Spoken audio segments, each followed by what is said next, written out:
Students, आज की video में हम सिर्फ बात करेंगे अमलगम की।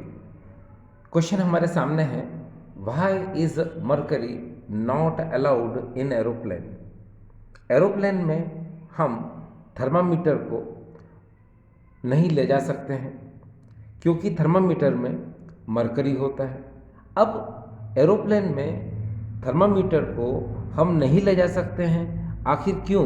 तो इसका हम रीज़न जानते हैं। देखिए स्टूडेंट्स, हमारे सामने ये मरकरी है और इसे हम कहते हैं क्विक सिल्वर, और हमारे सामने है ये एल्यूमिनियम प्लेट।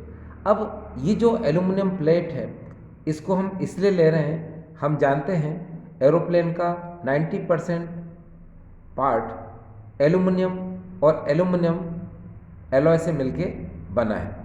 तो हम यहाँ पर ले रहे हैं एल्यूमिनियम प्लेट और यहाँ पर ले रहे हैं मरकरी।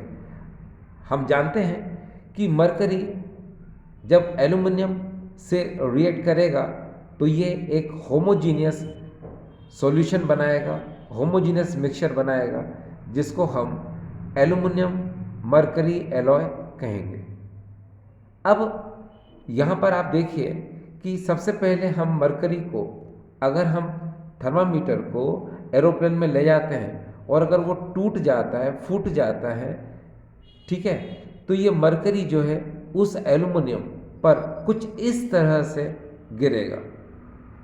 आप जानते हो ये एल्यूमिनियम प्लेट है, ये स्मूथ है, इसका सरफेस एरिया कम होता है, तो ये मरकरी धीरे धीरे रिएक्ट करेगा। अगर हम इसका सरफेस एरिया बढ़ाना चाहते हैं तो हम इसे पहले थोड़ा रफ कर देंगे। रफ करने पर इसका सरफेस एरिया बढ़ जाएगा और ये मरकरी इस एल्यूमिनियम से फास्ट तरीके से रिएक्शन करेगी, जैसे ये देखिए। और फिर यहाँ पर देखिए इस तरह से धीरे धीरे ये मरकरी इस एल्यूमिनियम प्लेट को अपने में डिसॉल्व करती जाएगी। यहाँ पर ये देखिए, और फाइनली आप देख सकते हैं कि इस मरकरी ने पूरी तरह से एल्यूमिनियम को अपने में डिसॉल्व कर लिया और यहाँ पर इसने मरकरी एल्यूमिनियम एलॉय का फॉर्मेशन कर लिया। ठीक, आपने देखा कि इस मरकरी ने धीरे धीरे ये एल्यूमिनियम प्लेट को पूरी तरह से डिस्ट्रॉय कर दिया, और यही वजह है कि थर्मामीटर को एरोप्लेन में नहीं लेने दिया जाता है। क्यों?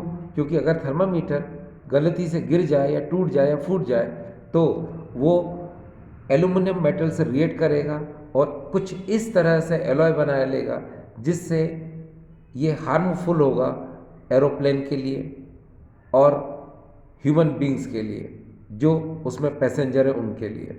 चलिए आगे चलते हैं।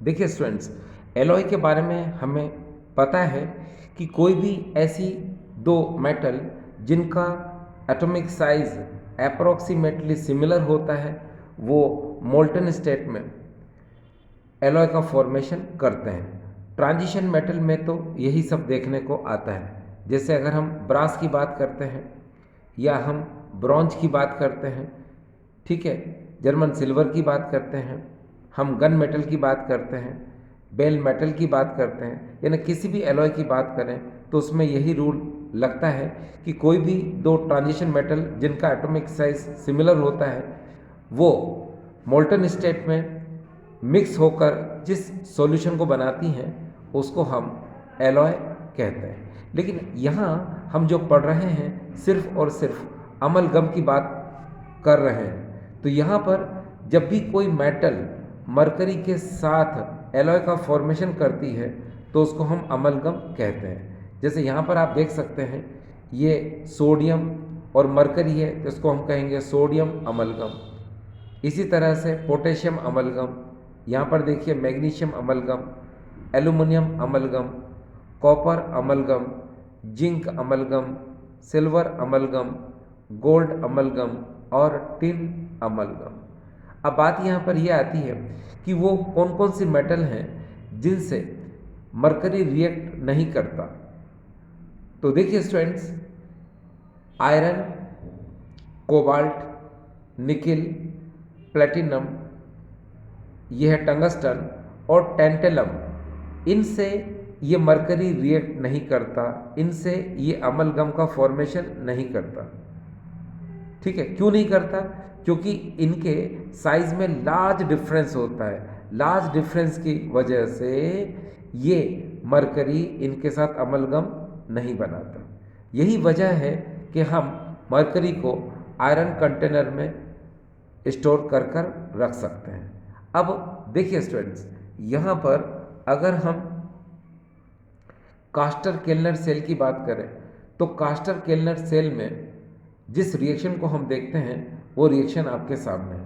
ये देखिए, सोडियम अमलगम 2H2 से रिएक्ट कराएंगे तो ये बनाएगा सोडियम हाइड्रोक्साइड, साथ में मरकरी, और ये है हाइड्रोजन गैस। अब बात ये आती है कि यहाँ मरकरी हमने क्यों लिया?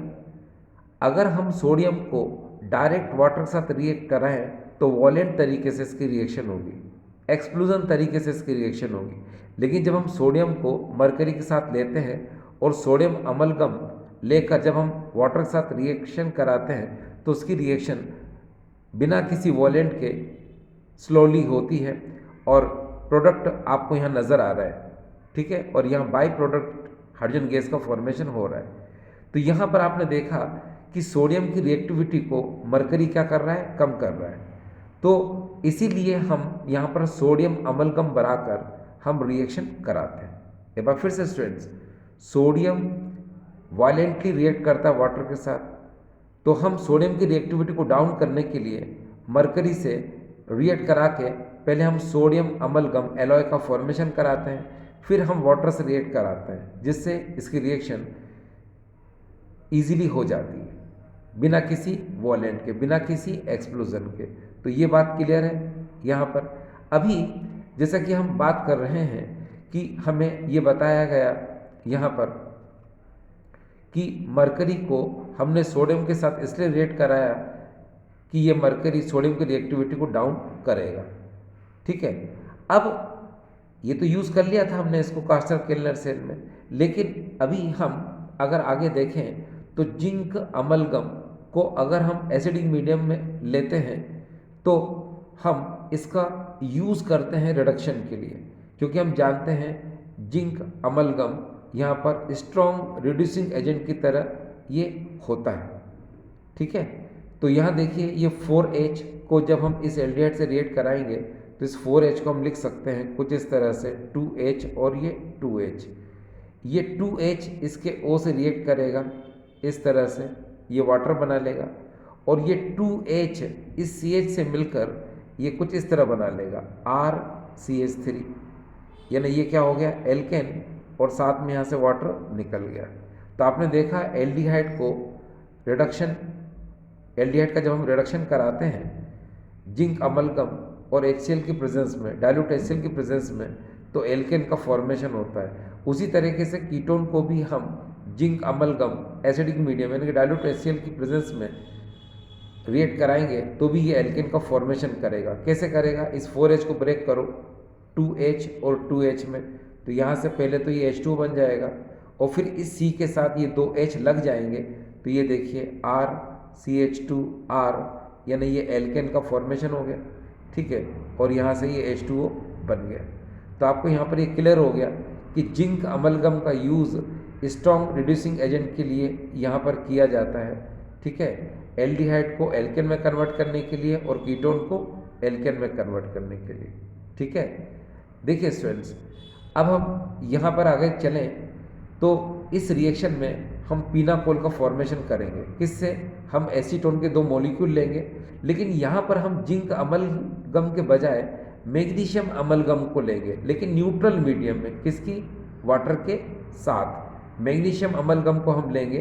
तो मैग्नीशियम अमलगम भी ये स्ट्रॉन्ग रिड्यूसिंग एजेंट है। 2H को हम किस तरह लिखेंगे? H और H के फॉर्म में। फिर यहाँ पर C डबल बॉन्ड O, ये C डबल बॉन्ड O है, तो इस बॉन्ड को ब्रेक कर लीजिए। ये 2 इलेक्ट्रॉन्स मिलके बॉन्ड बनाए कुछ इस तरह से, तो ये एक बॉन्ड आगे चला जाएगा और ये बॉन्ड बीच में रह जाएगा। इसी तरह से ये बॉन्ड आगे चला जाएगा, ये बॉन्ड बीच में रह जाएगा। तो होगा क्या कि इस इलेक्ट्रॉन से एक H जुड़ जाएगा, फिर इस इलेक्ट्रॉन से एक H जुड़ जाएगा, और फिर ये एक इलेक्ट्रॉन आपस में जुड़ जाएंगे। ये तो बन जाएगा क्या? पीनाकोल का फॉर्मेशन। देखिए स्टूडेंट्स कैसे, यहाँ पर मैं बता देता हूँ, ये देखिए CH3 C, ऊपर CH3, अब ये जो O था, ये O, इससे एक H जुड़ जाएगा तो ये हो जाएगा OH। सिमिलरली यहाँ पर भी एक H जुड़ जाएगा तो देखिए क्या हो जाएगा, ये देखिए यहाँ पर ये CH3, यहाँ पर ये CH3 और यहाँ OH, और फिर इन कार्बन कार्बन के बीच में बॉन्ड बन जाएगा। तो ये जो आपको दिख रहा है ये पीनाकोल है, जो कि सॉल्वेंट की तरह बिहेव करता है। ठीक है, आगे अगर हम चलें तो देखिए ये सिल्वर मरकरी, इसका यूज़ करते हैं हम कैविटीज़ ऑफ टूथ। ठीक है, इसको हम सिल्वर अमलगम या फिर डेंटल अमलगम भी कहते हैं। इसी तरह से अगर हम गोल्ड मरकरी की बात करें तो इसको हम कैविटी ऑफ टूथ में यूज़ करते हैं, इसको हम गोल्ड अमलगम या फिर डेंटल अमलगम भी कहते हैं।